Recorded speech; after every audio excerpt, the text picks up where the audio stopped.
এই মুহূর্তে ক্রিপ্টো মার্কেটে তিনটে অদ্ভুত জিনিস একসাথে হচ্ছে। বিটকয়েন ওয়েলরা কোয়াইটলি সেল করছে, কিন্তু একই সময় $135,000 টার্গেট ঘুরছে। সোলানাতে $8 বিলিয়ন ওপেন ইন্টারেস্ট জমে গেছে, মানে রিস্ক আবার মার্কেটে ফিরছে। আর ক্রিপ্টো টুইটারে পোস্ট করলেও অনেকের রিচ হঠাৎ উধাও হয়ে যাচ্ছে। প্রশ্ন একটাই, এইসব আলাদা আলাদা ঘটনা নাকি মার্কেট ধীরে ধীরে বড় কোনো মুভের জন্য সেট আপ নিচ্ছে? আজকের ভিডিওতে আমরা কোনো হাইপ করব না, কোনো ভয় দেখাবো না। আমরা সিম্পলি বোঝার চেষ্টা করব এই মুহূর্তে ক্রিপ্টো মার্কেটের ভিতরে আসলে কি চলছে। বিটকয়েন ওয়েল সেল করছে মানে কি ডেঞ্জার, নাকি এটা আগেও দেখা প্যাটার্ন? সোলানাতে এত বেশি লিভারেজ জমলে রিস্ক কোথায়, অপরচুনিটি কোথায়? আর এক্সে ক্রিপ্টো পোস্টের রিচ কমে যাওয়ার পিছনে আসল কারণটাই বা কী? সব কিছু ধাপে ধাপে সহজ ভাষায় ডেটা লজিক দিয়ে এক্সপ্লেন করব। ভিডিওটা শেষ করলে আপনি শুধু নিউজ জানবেন না, এই নিউজগুলো মার্কেটে কেন ম্যাটার করে সেটাও পরিষ্কার বুঝবেন। তাহলে চলুন আজকের ভিডিও শুরু করা যাক। এই মুহূর্তে বিটকয়েন নিয়ে সবচেয়ে বড় প্রশ্নটা হচ্ছে, ওয়েলরা কি সত্যি সেল করছে? ট্রেডিং ভিউয়ের ডেটা বলছে বিটফিনিক্সের বড় হোল্ডাররা ডিসেম্বরের শেষে পিক করার পর ধীরে ধীরে লং পজিশন কমাচ্ছে। একটা সময় বিটফিনিক্সে ওয়েল লং পজিশনে ছিল প্রায় 73,000 বিটিসি। সেখান থেকে ট্রিমিং শুরু হয়েছে।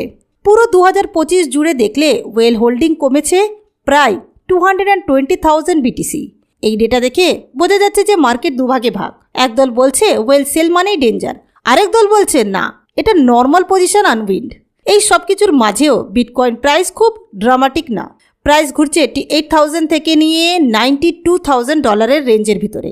মার্কেট এখন ডাইরেকশন খুঁজছে, এখনও ক্লিয়ার ব্রেকআউট হয়নি। 2025-এর শুরুর দিকে ঠিক একই রকম ঘটনা হয়েছিল। তখনও ওয়েল লং পজিশন কমেছিল। বিটকয়েন তখন নেমে গিয়েছিল প্রায় $74,000 নিচে, কিন্তু পজিশন ফ্ল্যাশ হওয়ার পর প্রাইস খুব দ্রুত রিবাউন্ড করে। ওই সময় বিটকয়েন মাত্র 43 দিনের মধ্যে প্রায় $112,000 পর্যন্ত উঠে গিয়েছিল। এই প্যাটার্নের কথাই তুলে ধরেছেন এক্সের অ্যানালিস্ট মার্টি পার্টি। তার কথা খুব সিম্পল, বিটফিনিক্সের ওয়েলরা যখন অ্যাগ্রেসিভলি লং ক্লোজ করে পাস্টে সেটা বড় সুইংয়ের আগে এসেছে। ক্রিপ্টো কোয়ান্টের অন চেন ডেটা বলছে ওয়েল হোল্ডিং কমেছে, কিন্তু স্মলার ইনভেস্টরদের হোল্ডিং বেড়েছে, মানে বিটকয়েন এখন আরও বেশি মানুষের হাতে ছড়িয়ে পড়ছে। এটা প্রাইস বাড়ার গ্যারান্টি না, কিন্তু রিস্ক ডিস্ট্রিবিউশন বদলায়। এই মুহূর্তে ট্রেডাররা সবচেয়ে বেশি নজর রাখছে $94,000 লেভেলের দিকে। এই লেভেল বহুবার র্যালি আটকে দিয়েছে। বিটকয়েন এখন প্রায় $91,500 আশেপাশে। এখানে দুটো সিনারিও হতে পারে বিটকয়েনের সঙ্গে। যদি স্ট্রং ভলিউম নিয়ে $94,000 উপর ব্রেকআউট হয়, বুলস কনফিডেন্স পাবে। আর যদি আবার রিজেকশন আসে, তাহলে প্রাইস আরও কিছুদিন এই রেঞ্জের ভিতরেই আটকে থাকতে পারে।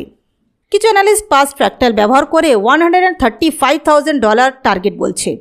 আইডিয়াটা হলো আগের মতো ফ্ল্যাশ, তারপরে কনসলিডেশনস, তারপর র্যালি। কিন্তু এখানে কজন দরকার। ওয়েলরা একদল না, সবার মোটিভ এক না। অনেক পজিশন হেজের জন্যও হয়। তাই ভলিউম, ফান্ডিং রেট আর ডেরিভেটিভস ডেটা এখন সবচেয়ে ইম্পর্টেন্ট। এবার আসি সোলের গল্পে। সোল আবার ট্রেডারদের র্যাডারে, কারণ সোলের ওপেন ইন্টারেস্ট $8 বিলিয়ন ক্রস করেছে। এটার মানে ট্রেডাররা আর শুধু দেখছে না, অ্যাক্টিভলি পজিশন নিচ্ছে, লিভারেজ মার্কেটে ফিরে এসেছে। সোল এখন কোনো স্ট্রং আপট্রেন্ডে নেই, কিন্তু প্রাইস বেস বানিয়েছে। লো $120 কাছেই আছে। $200+ থেকে যেভাবে ক্র্যাশ হয়েছিল, তারপর রিকভারি হচ্ছে ধীরে আর কন্ট্রোলভাবে। 100 ডে আর 200 ডে ইএমএ এখন ডাউনওয়ার্ড স্লপ করছে। সোল এখন লং টার্ম মুভিং অ্যাভারেজের নিচে, মানে শর্ট টার্ম স্ট্রাকচার ইম্প্রুভ করছে। কিন্তু ওভারঅল ট্রেন্ড এখন বেয়ারিশ থেকে নিউট্রাল। ফিউচার মার্কেটের লং পজিশন বাড়ছে, বিশেষ করে ওয়েলদের মধ্যে। এটা দুই দিকেই যেতে পারে। একদিকে ইকোসিস্টেম আন্ডার ভ্যালুড মনে করা হচ্ছে, অন্যদিকে যদি প্রাইস $130 থেকে নিয়ে $135 ধরে রাখতে না পারে, তাহলে ফার্স্ট লিকুইডেশন হতে পারে। স্পট বাইং এখনও স্ট্রং না। ডেরিভেটিভস মার্কেট এই মুভের মূল ড্রাইভার।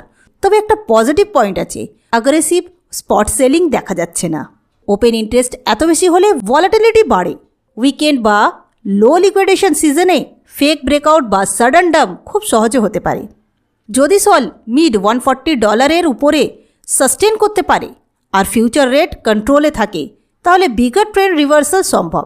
নইলে লোয়ার সাপোর্ট ফ্ল্যাশ একদম অসম্ভব না। কিন্তু একটা কথা ক্লিয়ার এখানে, সোলানা আবার ট্রেডারদের নজরে এসেছে। আজকে শেষ খবরটা খুব ইন্টারেস্টিং। এক্সের নামে একটা অজুহাত লাগানো হয়েছে ক্রিপ্টো পোস্টকে তারা নাকি চাপা দিচ্ছে। মানে আপনি যদি ক্রিপ্টো রিলেটেড কোনো পোস্ট করেন এক্সে, সেটাকে রিচ দেওয়া হচ্ছে না। ক্রিপ্টো টুইটার নিয়ে একটা বড় বিতর্ক এই নিয়ে চলছে। ক্রিপ্টো কোয়ান্টের সিইও কি ইয়াংজু একটা চার্ট শেয়ার করেছেন। 9 জানুয়ারি 7.75 মিলিয়ন ক্রিপ্টো রিলেটেড পোস্ট হয়েছে।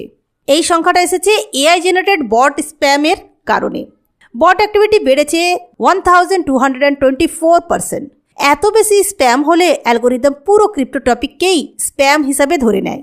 অনেকে বলছে ক্রিপ্টো পোস্ট কম রিচ পাচ্ছে। এডুকেশনাল থ্রেড, চার্ট পোস্ট অনেক সময় 300 থেকে 800 ভিউতেই আটকে যাচ্ছে। এক্সের হেড অফ প্রোডাক্ট নিকিতা বিয়ার বলেছেন, ক্রিপ্টো টুইটার মরে যাচ্ছে ইউজার বিহেভিয়ারের জন্য।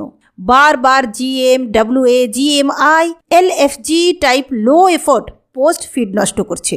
অ্যাভারেজ ইউজার দিনে মাত্র 20 থেকে 30 পোস্ট দেখে। প্রতিটা লো কোয়ালিটি রিপ্লাই একটা ফিড স্লট নষ্ট করে। ডিসেম্বর 2025-এ এক্স অ্যালগোরিদম আপডেট হয়েছে স্প্যাম আর বট ঠেকানোর জন্য। এর ফলেই BTC, Ethereum, 100x, all season এই কিওয়ার্ডগুলো ডিপ্রায়োরাইটাইজ হচ্ছে, অর্থাৎ অগ্রাধিকার কমানো হচ্ছে এই কিওয়ার্ডগুলোর। এটা ক্রিপ্টো ব্যান না, এটা algorithm clean up. Quality content survive করবে, নয়েজ চাপা পড়বে।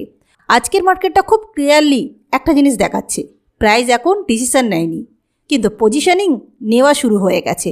ওয়েলরা পজিশন অ্যাডজাস্ট করছে, ডেরিভেটিভসের রিস্ক বাড়ছে, আর সোশ্যাল প্ল্যাটফর্মগুলো নয়েজ কমানোর চেষ্টা করছে। এই সময় সবচেয়ে বড় মিস্টেক হলো হেডলাইন দেখে রিয়্যাক্ট করা। স্মার্ট মুভ হলো কনটেক্সট বোঝা, পেশেন্স রাখা আর কনফার্মেশন আসা পর্যন্ত ওয়েট করা। মার্কেট সবসময় শাউট করে না, অনেক সময় চুপচাপ প্রিপেয়ার করে। ভিডিওটা যদি আপনাকে একটু হলেও ক্লিয়ারিটি দিয়ে থাকে তাহলে লাইক করুন, আর এইভাবে সিম্পল করে ক্রিপ্টো মার্কেট বোঝার জন্য আমাদের চ্যানেলটিকে সাবস্ক্রাইব করে রাখুন।